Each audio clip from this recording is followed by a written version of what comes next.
नमस्कार. 23 ऑगस्टच्या घडामोडी घेऊन मी शेखर पटेल यावल न्यूजमध्ये आपलं सर्वांचं स्वागत करतो. बघूया आजच्या ठळक घडामोडी. खुशखबर खुशखबर खुशखबर. श्री गजानन हॉस्पिटल प्रसूतीगृह फैजपूर येथे कैलासवासी शशिकांत एकनाथ सरोदे यांच्या 10व्या पुण्यस्मरणार्थ ॲडमिट पेशंटसाठी वैद्यकीय सेवेत 70% पर्यंत सूट दिली जात आहे. ही योजना 1 ऑगस्ट ते 31 ऑगस्ट दरम्यान सुरू असून या हॉस्पिटलमध्ये पुढील प्रमाणे वैद्यकीय सेवा दिल्या जात आहे. यामध्ये डिलिव्हरी, सिझेरिन, बिन टाक्याचे दुर्बीणद्वारे गर्भाशयाच्या पिशवीचे ऑपरेशन, बिन टाक्याचे दुर्बिणीद्वारे कुटुंब नियोजन शस्त्रक्रिया. तेव्हा या 70% सूटचा लाभ यावल तालुक्यातील गरजू रुग्णांनी घ्यावा असे आवाहन करण्यात आले आहे. फैजपूर शहरात डॉक्टर खाचने यांच्या हॉस्पिटलच्या समोर श्री गजानन हॉस्पिटल प्रसूतीगृह. एक वेळ अवश्य भेट द्या आणि या लाभाचा फायदा घ्या. आपले विनीत डॉक्टर अभिजित सरोदे, डॉक्टर एकता सरोदे.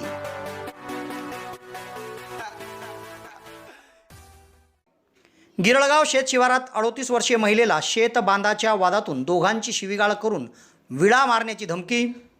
शिरागड येथे 43 वर्षीय इस्माला पोलिसात तक्रार दिल्याच्या रागातून दोघांनी केली मारहाण.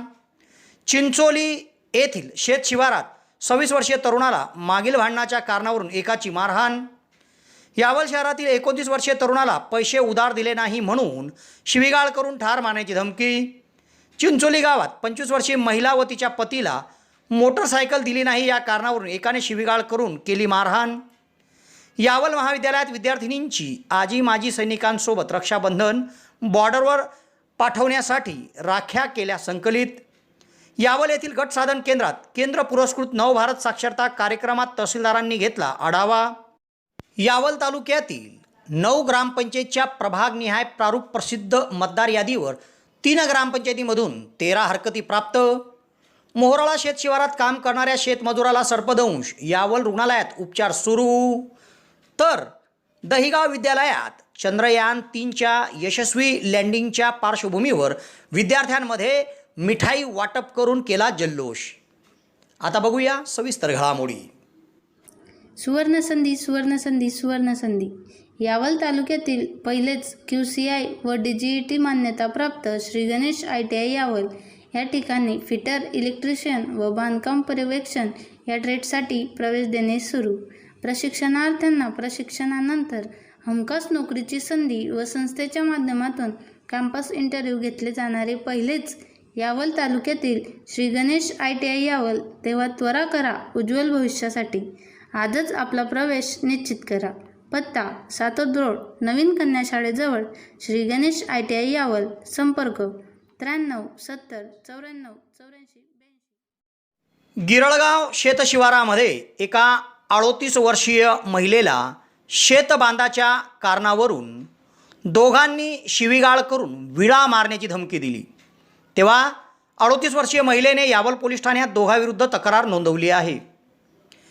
गिरळगाव तालुका यावल या गावातील शेतशिवारामध्ये 38 वर्षीय महिला शेतात होती.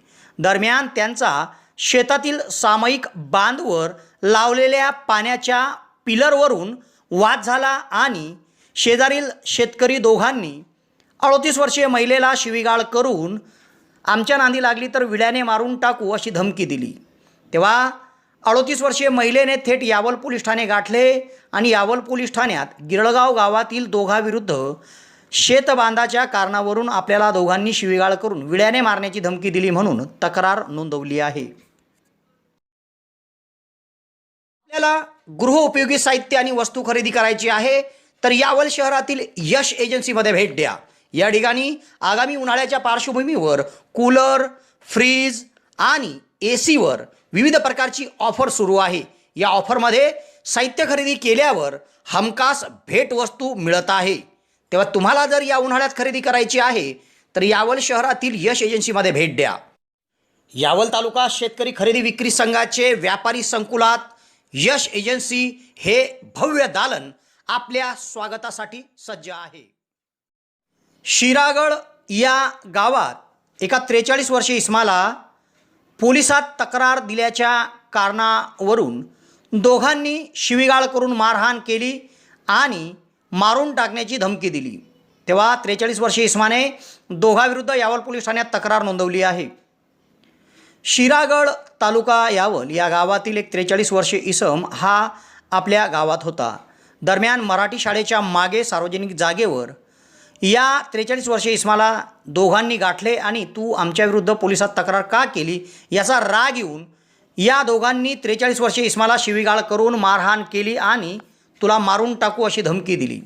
तेव्हा 43 वर्षीय इस्माने थेट यावल पोलीस ठाणे गाठले आणि यावल पोलीस ठाण्यात शिरागड येथील दोघांनी आपल्याला मराठी शाळेच्या मागे शिवीगाळ करून मारहाण केली आणि जीवे ठार मारण्याची धमकी दिली म्हणून तक्रार नोंदवली आहे। चिंचोली गावालगत असलेल्या शेतशिवारामध्ये एका 26 वर्षीय तरुणाला मागील भांडणाच्या कारणावरून एकाने मारहाण केली, शिवीगाळ केली आणि ठार मारण्याची धमकी दिली।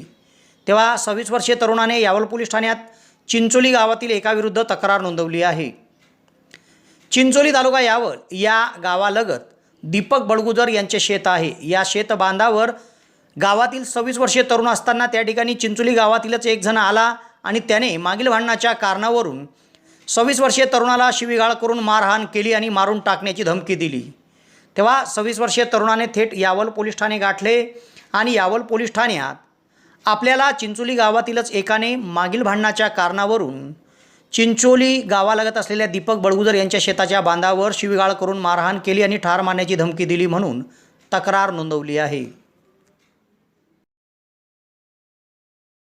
यावल शहरातील बाबूजीपुरा भागातील रहिवासी 29 वर्षीय तरुणाला एकाने मोबाईलवर कॉल केला। जळगाव जामोद येथील हा तरुण होता ज्याने कॉल केला आणि त्याने मला उधार पैसे दे असे सांगितले। तेव्हा 29 वर्षीय तरुणाने उधार पैसे देण्यास नकार दिला। तेव्हा मोबाईलवरच 29 वर्षीय तरुणाला जळगाव जामोद येथील एकाने शिवीगाळ करून जीवे ठार मारण्याची धमकी दिली। तेव्हा या प्रकरणी यावल पोलीस ठाण्यात तक्रार नोंदवण्यात आली आहे। यावल शहरात बाबूजीपुरा हा भाग आहे। बाबूजीपुरा या भागात 29 वर्षीय तरुण राहतो। या 29 वर्षीय तरुणाच्या मोबाईलवर जळगाव जामोद जिल्हा बुलढाणा येथून एका तरुणाचा कॉल आला। त्याचं नाव जावेद आहे। या तरुणाने कॉल करून 29 वर्षीय तरुणाकडे उधार पैसे मागितले। तेव्हा 29 वर्षीय तरुणाने उधार पैसे देण्यास नकार दिला असता जावेद नामक जळगाव जामोद येथील या तरुणाने यावल शहरातील 29 वर्षीय तरुणाला थेट शिवीगाळ केली आणि ठार मारण्याची धमकी दिली। तेव्हा या प्रकरणी 29 वर्षीय तरुणाने यावल पोलीस ठाण्यात जळगाव जामोद येथील एका तरुणाविरुद्ध तक्रार नोंदवली आहे। चिंचोली या गावात एका 25 वर्षीय महिलेला व तिच्या पतीला एकाने मोटरसायकल दिली नाही या कारणावरून शिवीगाळ करून मारहाण केली आणि त्यांना धमकी दिली। तेव्हा या प्रकरणी 25 वर्षीय महिलेने यावल पोलीस ठाण्यात चिंचोली गावातील एकाविरुद्ध तक्रार नोंदवली आहे। चिंचोली तालुका यावल या गावातील रहिवासी एक 25 वर्षीय महिला व तिचे पती घराजवळ होते। दरम्यान त्या ठिकाणी गावातीलच एक तरुण आला आणि त्याने सांगितले की मला मोटरसायकल द्या। तेव्हा यांनी मोटरसायकल देण्यास नकार दिला। तेव्हा त्याचा राग येऊन गावातील तरुणाने 25 वर्षीय महिला व तिचे पती या दोघांना मारहाण केली, शिवीगाळ केली आणि धमकी दिली। तेव्हा 25 वर्षीय महिलेने थेट यावल पोलीस ठाणे गाठले आणि यावल पोलीस ठाण्यात चिंचोली गावातील तरुणाविरुद्ध मोटरसायकल दिली नाही या कारणावरून त्याने पती व तिला मारहाण केल्याची तक्रार नोंदवण्यात आली आहे। यावल शहरातील कला वाणिज्य व विज्ञान महाविद्यालयामध्ये आजी माजी सैनिक जवानांसोबत विद्यार्थिनींनी रक्षाबंधन साजरा केला व बॉर्डरवर तैनात सैनिक जवानांसाठी पाठवण्याकरिता राख्या संकलित करण्यात आल्या। यावल येथे जळगाव जिल्हा मराठा विद्याप्रसारक सहकारी समाज संचलित कला वाणिज्य व विज्ञान महाविद्यालय आहे। या महाविद्यालयाच्या प्राणीशास्त्र विभागामार्फत प्राचार्य डॉक्टर संध्या सोनवणे यांच्या अध्यक्षतेखाली अनोखी राखी पौर्णिमा हा कार्यक्रम घेण्यात आला। यामध्ये यावल शहर आणि तालुक्यातील आजी माजी सैनिकांना बोलवून विद्यार्थिनींनी त्यांना राख्या बांधल्या आणि रक्षाबंधन साजरी केली। तसेच देशाच्या सीमेवर सैनिक जवानांना पाठवण्याकरिता या ठिकाणी राख्या संकलित करण्यात आल्या। या कार्यक्रमात प्रमुख पाहुणे म्हणून यावलचे श्रीरोग तज्ज्ञ डॉक्टर कुंदन फेगडे, डेनिम शोरूमचे स्वप्नील बोरसे, माजी सैनिक तथा सुभेदार प्रभाकर झोपे, सैनिक जवान किरण बारे, सैनिक हवालदार कासम हुसेन तळवी, सुधाकर मिठाराम कोळी, राजेश जगताप, आयुक्त मोहन चौधरी, अशोक भंडारी, प्रकाश जोशी, पत्रकार शेखर पटेल यांची उपस्थिती होती। या कार्यक्रमात सुभेदार प्रभाकर शांताराम झोपे यांनी सैनिकांच्या जीवनातील अनुभव कथन केले, तर डॉक्टर कुंदन भेगडे यांनी मार्गदर्शन करताना रक्षाबंधन सणाचे सैनिकांसाठी असलेले महत्त्व विशद केले। तर दिव्य मराठीचे पत्रकार शेखर पटेल यांनी रक्षाबंधन सणाचे औचित्य साधून स्त्रिया आणि मुलींना खंबीरपणे वागण्याचा सल्ला दिला। या कार्यक्रमात आपल्या हाताने विद्यार्थिनींनी तयार केलेल्या राख्या संकलित करून शहरातील महिला, नागरिक आणि महाविद्यालयातील कर्मचारी यांच्याकडून मोठ्या प्रमाणात सैनिक जवानांना पाठवण्यासाठी राख्या संकलित केल्या। सदर कार्यक्रमात उपप्राचार्य प्राध्यापक अर्जुन पाटील, डॉक्टर प्राध्यापक हेमंत भंगाळे, डॉक्टर प्राध्यापक आर डी पवार, डॉक्टर प्राध्यापक सुधीर कापडे, प्राध्यापक डॉक्टर पी व्ही पावरा, प्राध्यापक मनोज पाटील, प्राध्यापक सी के पाटील, प्राध्यापक एकनाथ सावकार, प्राध्यापक शेखर चौहान यांची उपस्थिती होती। या कार्यक्रमाचे सूत्रसंचालन प्राध्यापिका प्रतिभा रावते यांनी केले, तर प्रास्ताविक उपप्राचार्य प्राध्यापक एम डी खैरनार यांनी केले। तर उपस्थितांचे आभार प्राध्यापक संजय पाटील यांनी मानले।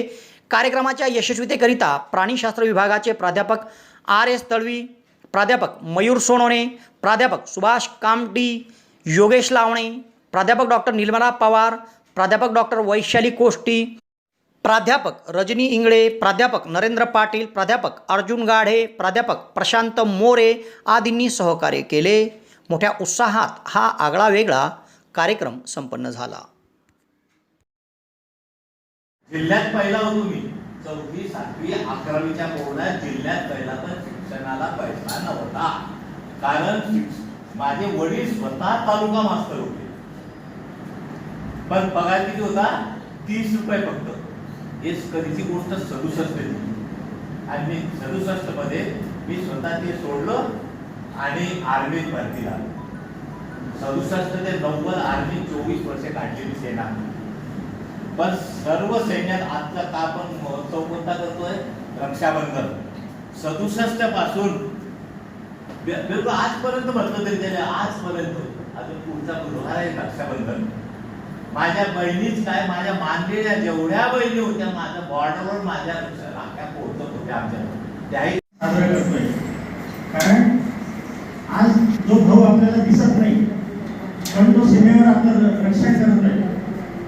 प्रत्येक बहिणीला एक भाऊ असावा, ज्या भावाने आपलं रक्षण केलं पाहिजे। त्या घरामध्ये त्या बहिणीला काही अडचणी असतील, बाहेरच्यांपासून काही धोका असेल, तो धोका टळावा याच्यासाठी एक भाऊ प्रत्येक बहिणीला आवश्यक असतो।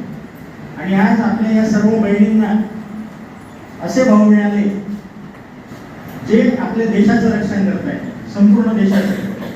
आपल्या भारतीयांचं एक फार चांगली खासियत आहे, कुठलाही इव्हेंट आपण सण म्हणून साजरा करतो। आज जसं हातात राखी बांधणं हा एक इव्हेंट, परंतु हा इव्हेंट सुद्धा आपण एक सण म्हणून साजरा करतो। प्रत्येक इव्हेंट कुठलाही घ्या, तुम्ही बैलपोळा घ्या, रक्षाबंधन घ्या, दिवाळी घ्या, प्रत्येक इव्हेंट जो असतो तो आपण सण म्हणून साजरा करतो। ही आपली संस्कृती, आणि ही संस्कृती जपण्याचं काम आपण या ठिकाणी आज करतोय। आताच आपल्याला खैरनार सरांनी सर्व याबद्दल माहिती दिली की आपण कशा पद्धतीने हा उपक्रम आज आपल्या कॉलेजमध्ये साजरा करतोय। तर बरोबर अतिशय स्तुत्य उपक्रम आपण या ठिकाणी आज साजरा केला आहे आणि करायला जातोय। आताच झोपे साहेबांनी सुद्धा आपल्याला मार्गदर्शन केलं, त्यांची परिस्थिती कशी होती आणि त्या परिस्थितीमधून ते सैन्यामध्ये भरती झाले, आणि सैन्यामध्ये भरती झाल्यानंतर त्यांच्या संपूर्ण कुटुंबाची कशी प्रगती झाली। जो सैनिक असतो, तो सैनिक नेहमी पुण्यकर्म करत असतो, आणि हे पुण्यकर्म देशाला संरक्षण देण्याचं पुण्यकर्म तो पूर्ण आयुष्यभर करतो, आणि त्या पुण्याचं फळ त्यांना या स्वरूपामध्ये मिळालेलं आहे। कुठल्याच सैनिकाला त्याच्या आयुष्यामध्ये कधीच कुठली अडचण येणार नाही।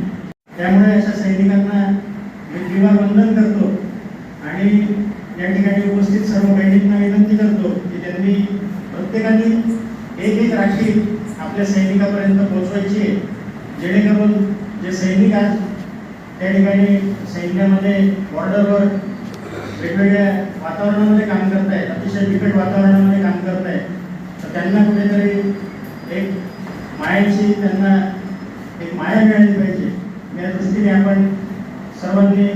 राखी आपल्या सैनिकांना पाठवूया आणि हा अनोखा रक्षाबंधनाचा सोहळा या ठिकाणी साजरा करूया. एवढे बोलून मी माझ्याकडून शब्द संपवतो. धन्यवाद. राखी पौर्णिमा, ज्याला अनेक नावं आहेत, त्याला आपण श्रावणी पौर्णिमा पण म्हणतो, त्याला नारळी पौर्णिमा पण म्हणतो. पण ही श्रावणी पौर्णिमा किंवा नारळी पौर्णिमा आपल्या महाविद्यालयात आपण का साजरी करावी, त्याचा मागचा उद्देश आपल्याला खैबर शाळेने इथे निश्चित केलेला आहेच. मित्रहो, ज्या वेळेला माझ्या मनात ही संकल्पना आली, कारण काय होतं, माझ्यासमोर ही जी मंडळी बसलेली आहे, आजी आणि माजी सैनिक. सैनिक हा शब्द त्याच्यामध्ये एवढा भारदस्तपणा आहे ना. जर आज ते त्यांच्या ड्रेसमध्ये नाही आहे, जर ते ड्रेसमध्ये इथे आले असते ना, आणखी आपल्या कार्यक्रमाला एक वेगळी शोभा आली असते. आणि एखादी व्यक्ती ज्या वेळेला उभी राहते त्यावेळेला त्याचा आपण म्हणतो एक्सटर्नल अपीअरन्स, कपड्यांवरून सुद्धा बऱ्याच वेळेला एखाद्या व्यक्तीचं आपण हे सांगू शकतो की नेमके काय आहेत. म्हणून ज्या वेळेला आपण आर्मीमध्ये असेल, तुम्हाला माहिती असेल इंडियन आर्मी आणि BSF हे दोन शब्द माहिती आहेत का मुलांना? माहिती नसतील या निमित्ताने मी आज तुम्हाला सांगणार. BSF म्हणजे काय? बॉर्डर सिक्युरिटी फोर्स, माहिती आहे ना शब्द? आणि दुसरं इंडियन आर्मी. या दोघांमध्ये काहीतरी फरक आहे. नेमकं काय आहे तो पण तुम्हाला माहिती असेल. इंडियन आर्मी ही जी आहे ही मिनिस्ट्री ऑफ डिफेन्सच्या अंडरग्राऊंड आहे आणि BSF हे जे आहे हे मिनिस्ट्री ऑफ होम अफेअर्स याच्या अंडरग्राऊंड आहे. इंडियन आर्मी ही आपलं जी टेरिटोरी आहे, संपूर्ण प्रदेश आहे, त्याच्यावर त्याचा अधिकार असतो. बरोबर ना सुरेश? ते बॉर्डर मगाशी सांगितलं मी तुम्हाला, म्हणजे आपल्या इंटरनॅशनल बॉर्डर्स आहेत त्याच्यावर त्याचा अधिकार असतो. हा दोघांमधला फरक आहे. मग आता मला सांगा, मगाशी आपल्याला सांगितलं मॅडमने सरांनी की आपण रात्री छान निवांत झोपतो. कशा आपण झोपू शकतो? अहो, जर कसं आपल्याला माहिती पडलं ह्या भागामध्ये आज चोरी झालेली आहे, तर आपल्याला रात्री जर आठवण आली अरे चोर येऊ शकतात, आपण साध्या चोरांना पण घाबरतो. आमचे हे जवान एकटे असे काही ग्रुपने उभे असतात, ते एक एक कुठे कुठे त्यांना उभं केलेलं असतं, ते आपण आपल्या व्हॉट्सअपवर फेसबुकवरच बघतो त्यांना. त्यावेळेलाच अंगावर काटा शहारा येतो की कसे हे लोक तिथे जीवन जगत असते. मायनस टेम्परेचरमध्ये पण आम्हाला थोडी थंडी वाजली, आम्ही 2 स्वेटर घालतो, पांघरून डोकत राहतो. पण आपलं संरक्षण करण्यासाठी, आपल्या देशाचं संरक्षण करण्यासाठी म्हणून हे आपल्या प्राणाची आहुती देतात. मित्र हो, ही आपली एक जी राखी आहे ते जेव्हा मनगटावर बांधतील ना, त्यावेळेला त्यांचं मनगट तर अगदीच फौलादी आहे, आपल्याला सांगायची गरज नाही. पण तरी सुद्धा की आपल्या मागे हे सगळे भारतीय आहेत हे सांगणारा तो धागा असणार आहे आणि त्याच्यामुळे त्यांच्या मनगटामध्ये आणखी सामर्थ्य येईल, त्यांचा आत्मविश्वास वाढेल. म्हणून आपण ही राखी पौर्णिमा आज इथे साजरी करतो. एखादी बहीण आपण म्हणतो राखी बांधते, भाऊ लहान असला तरी काय म्हणते, हा माझं रक्षण करणार. मला सांगा, 4 वर्षाचा भाऊ, 12 वर्षाची बहीण, ती राखी बांधते, तो छोटा भाऊ तिचं रक्षण करेल असं आपण म्हणतो. मित्र, मी तर म्हणेन त्या धाग्यामध्ये ती बहीण असं सांगत असते की माझा तुझ्या कर्तृत्वावर विश्वास आहे म्हणून ही राखी बांधते. आणि लहान भाऊ जरी असेल तरी मोठा झाल्यावर तू काहीतरी कर्तृत्व बजावणार आहे.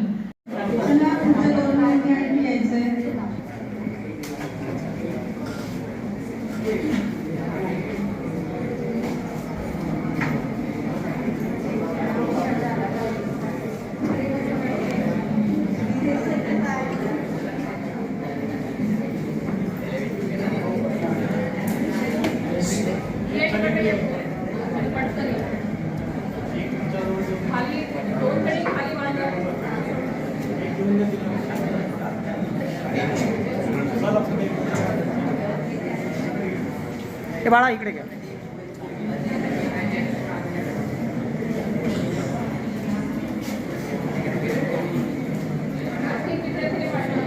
चल चल चल.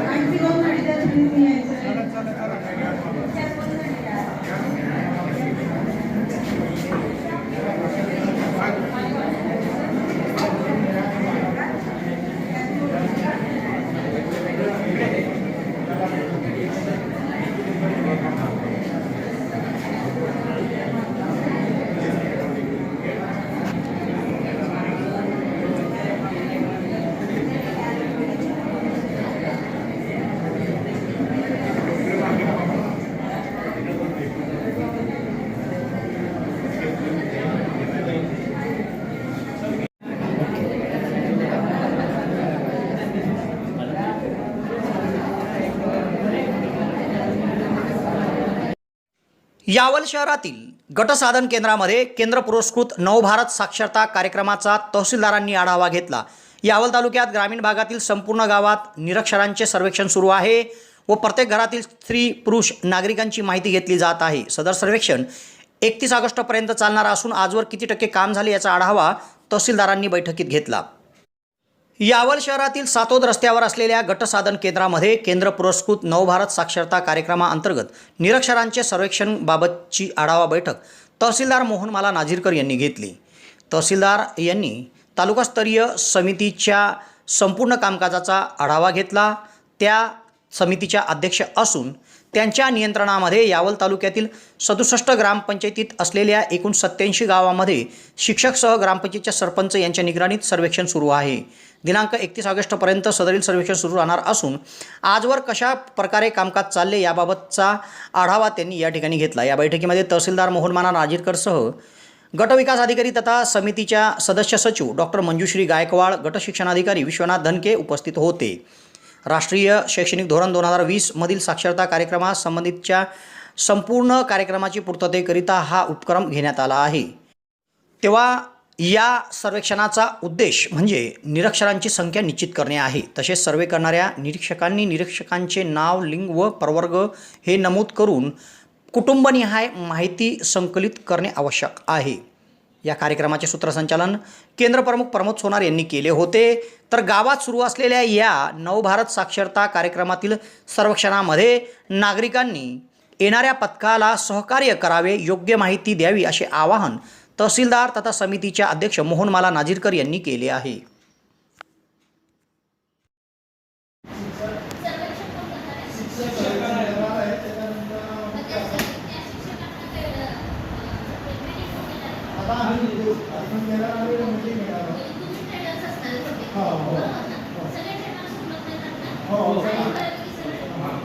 केंद्र प्रमुख महत्वाचे आहे तिथे सगळे 11 केंद्र आहे मॅडम, 11 केंद्राचे केंद्र प्रमुख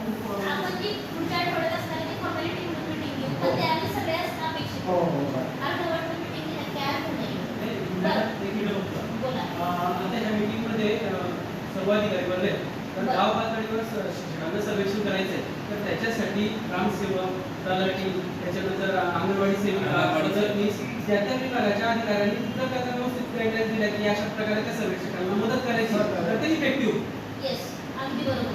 त्याच्यासाठी प्रत्येक विभागाचा अधिकारी अपेक्षित आलं लक्षात की घ्यायची म्हणजे टिकीट असते आपण दोन अधिकारी पण तुम्ही उपयोग पाहिजे ऍक्च्युअली आपण तो बदल होत आहे बरोबर।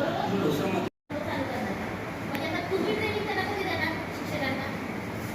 तुमचं प्लॅनिंग काय म्हणतात कुठे काय सत्राला प्लॅनिंग तुम्ही चॅलेंज करून देणार केंद्रावर आणि आमच्या सुविधेने सरकारने जात ना 15 यावल तालुक्यातील मुदत संपणाऱ्या 9 ग्रामपंचायतची प्रभागनिहाय प्रारूप मतदार यादीवर 3 ग्रामपंचायतीमधून 13 हरकती प्रशासनाकडे प्राप्त झाल्या आहेत। तेव्हा प्राप्त हरकतींवर निपटारा करून अंतिम मतदार यादी दिनांक 25 ऑगस्ट रोजी प्रसिद्ध केली जाणार आहे व त्यानंतर सार्वत्रिक निवडणूकचा कार्यक्रम जाहीर होणे अपेक्षित आहे। यावल तालुक्यात मुदत संपणाऱ्या 10 ग्रामपंचायत आहे, मात्र त्यातील बोराळे ग्रामपंचायतचा कार्यक्रम रद्द करण्यात आला आहे। तर उर्वरित साकळी, किनगाव खुर्द, गाडऱ्या, गिरळगाव, म्हैसवाडी, बोरखेडे खुर्द, थोरगव्हाण, शिरागड व कोळढावी या 9 ग्रामपंचायतच्या सार्वत्रिक निवडणूककरिता ग्रामपंचायत कार्यालयात प्रभागनिहाय प्रारूप मतदार यादी प्रसिद्ध करण्यात आली होती। तेव्हा या मतदार यादीवर पडताळणी करून 13 हरकती प्रशासनाकडे प्राप्त झाल्या आहे। यामध्ये साकळी गावातून 8 हरकती, किनगाव खुर्द गावातून 3 हरकती तर शिरागड ग्रामपंचायतीतून 3 हरकती प्रशासनाकडे प्राप्त झाल्या आहे। तेव्हा या हरकतींवर तहसीलदार मोहनमाला नाझीरकर यांच्या मार्गदर्शनाखाली निवडणूक निर्णय अधिकारी MP Deore, DS Hivrale, SL Patil, EK Chaudhari, GT Sonawane, BH Chaudhari, MB Talvi, ST Jagtap, NP Vairalkar यांच्या वतीने निर्णय घेऊन निपटारा करून अंतिम मतदार यादी दिनांक 25 ऑगस्ट रोजी प्रसिद्ध होणार आहे व त्यानंतर सार्वत्रिक निवडणुकीचा कार्यक्रम जाहीर होणार आहे। मोहोराळा शेतशिवारामध्ये शेतात काम करत असताना एका 25 वर्षीय शेतमजुराला अचानक सर्पदंश झाला. सदर प्रकार निदर्शनास येताच त्याने शेतमालकाला सांगितले. तेव्हा शेतमालकाने तातडीने त्याला उपचाराकरिता यावल ग्रामीण रुग्णालयामध्ये आणले. या ठिकाणी त्याच्यावर उपचार सुरू असून त्याची प्रकृती स्थिर आहे. मोहोराळा तालुका यावल या शेत शिवारामध्ये यावल शहरातील पत्रकार जयप्रकाश गर्गे यांचे शेत आहे. त्यांच्या शेतामध्ये राकेश रमेश बारेला वय 25 वर्ष हा तरुण काम करत होता. दरम्यान काम करत असताना त्याच्या डाव्या पायाला अचानक सापाने दंश केला. सदर प्रकार तरुणाच्या निदर्शनास आल्यावर त्याने शेतमालक जयप्रकाश गर्गे यांना माहिती दिली. तेव्हा गर्गे यांनी क्षणाचाही विलंब न करता त्याला तातडीने उपचाराकरिता यावल ग्रामीण रुग्णालयामध्ये दाखल केले. यावल ग्रामीण रुग्णालयामध्ये वैद्यकीय अधिकारी डॉक्टर शिवदास चौहान, वैज्ञानिक अधिकारी नानासाहेब घोळके, अधिपरिचारिका मंजुषा कोडेकर, सुमन राऊत, अमोल अडकमोल आदींनी त्याच्यावर उपचार केले आहे. सध्या त्याची प्रकृती स्थिर आहे. नुकतेच चंद्रयान 3ने चंद्रावर यशस्वीरित्या लँडिंग केली आहे. तेव्हा या पार्श्वभूमीवर दहिगाव विद्यालयामध्ये शिक्षक तथा शिक्षक संघटनेचे संचालक अजय पाटील यांनी विद्यार्थ्यांमध्ये मिठाई वाटून जल्लोष केला. चंद्रयान 3ची यशस्वी लँडिंग चंद्रावर झाली आहे. तेव्हा सदर लँडिंग यशस्वीरित्या पार पडताच दहिगाव तालुका यावल येथील शिक्षक तथा जळगाव जिल्हा शिक्षक शिक्षकेतर कर्मचाऱ्यांची पतपेढीचे संचालक अजय पाटील यांनी विद्यार्थ्यांना याबाबत सखोल माहिती दिली आणि आपल्या हातून मिठाई वाटून त्यांनी जल्लोष केला. आणि या ठिकाणी भारत माता की जय, वंदे मातरम, जय जवान, जय किसान, जय विज्ञान अशा घोषणा देण्यात आल्या.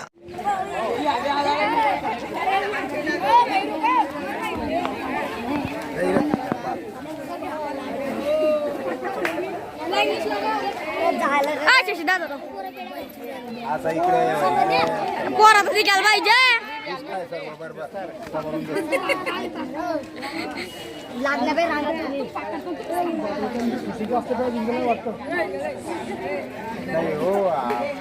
चंद्रयान 3च्या यशस्वी लँडिंग निमित्त श्रीयुत अजय पाटील सर यांच्याकडनं मिठाई वाटप.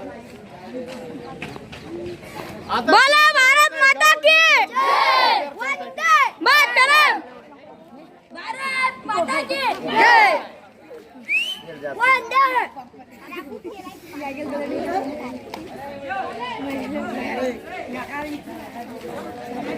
वर गेलं रे झालं रे हे पोट दिली विशाल इकडे काय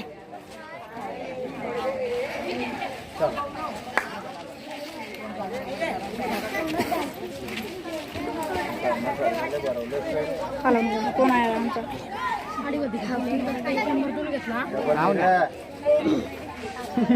श्रावण सोमवार चालू गेलो. श्रावण सोमवार महिने लाग गेला सर दिले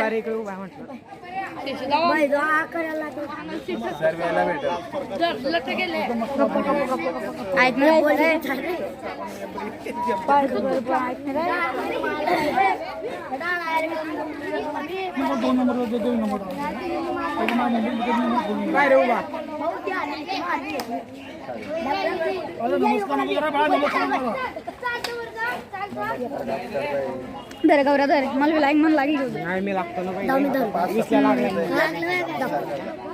ना मंदी काढा तोंडात काय ना हातात काय. अरे ते याचा बी फोटो घे ना.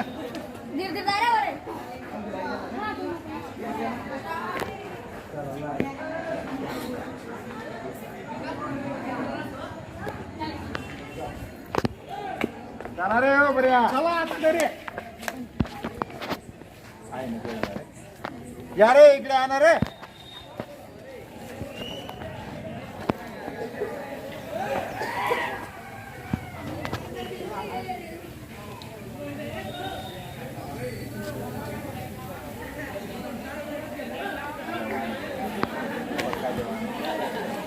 तेव्हा या घडामोडीसह आज इथेच थांबतो. नवीन घडामोडीसह उद्या पुन्हा आपली भेट घेईल. धन्यवाद.